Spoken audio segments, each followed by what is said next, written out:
So I want to take you back to the exact day that I realized Islam was wrong and everything changed. And that was the scariest day of my entire life. And it started with this first one, which is the crucifixion of Jesus Christ is one of the most validated events in history. I used to parrot what I was taught, like a little repetitive bird. Jesus didn't die. Someone else was made to look like him. The Bible's corrupted. The Christians are confused. But then I studied hard, like really hard.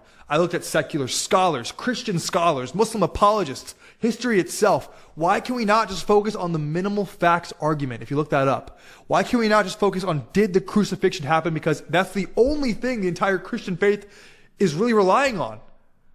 You can put aside everything else. That's the foundation. And you know what I found? The crucifixion of Jesus is one of the most historically verified events in the ancient world. Tacitus wrote about it, Josephus confirmed it, Roman records affirmed it, and his followers died brutally, mind you, claiming that they saw him again. You don't die for a metaphor. You don't die for an accident. And if Jesus was crucified, Islam cannot be true because the Quran denies it flat out. So I was left with this brutal choice in my life. Either I can trust Muhammad or I could trust history, eyewitnesses, and the blood of the cross, the intention of the cross. This was the first crack of the wall. And when you're weighing Muhammad versus history, you have to look at Muhammad. And this is the second thing that felt like a knockout punch to the jaw because I was like, oh my God, what are we doing here? And it was that Muhammad was a wretched, wretched man. And this one hurts to say, because we're taught to love him more than our own families. Prophet, peace be upon him, if we can only be like him. Newsflash, we want to be nothing like him.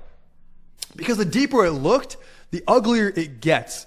He married a 6-year-old. Look up Aisha. He consummated the marriage at 9. And there's all these like studies. And we went live with Inspiring Philosophy. Check out his channel, by the way. It's incredible. He's got like almost 500,000 subscribers.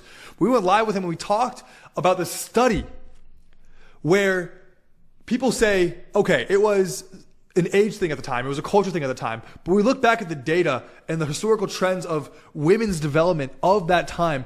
And women were not developed at the age of 9, period, in any generation of this. And so this is a cope that the Islamic people use to say context and culture. But by the way, it is completely false. Not to mention that he also took his adopted son's wife. He led wars of conquest. He ordered beheadings. He owned slaves. He claimed revelations that just happened to justify his carnal, primal male desires. And all the while, he couldn't even read. He was illiterate. This is who I call the seal of the prophets.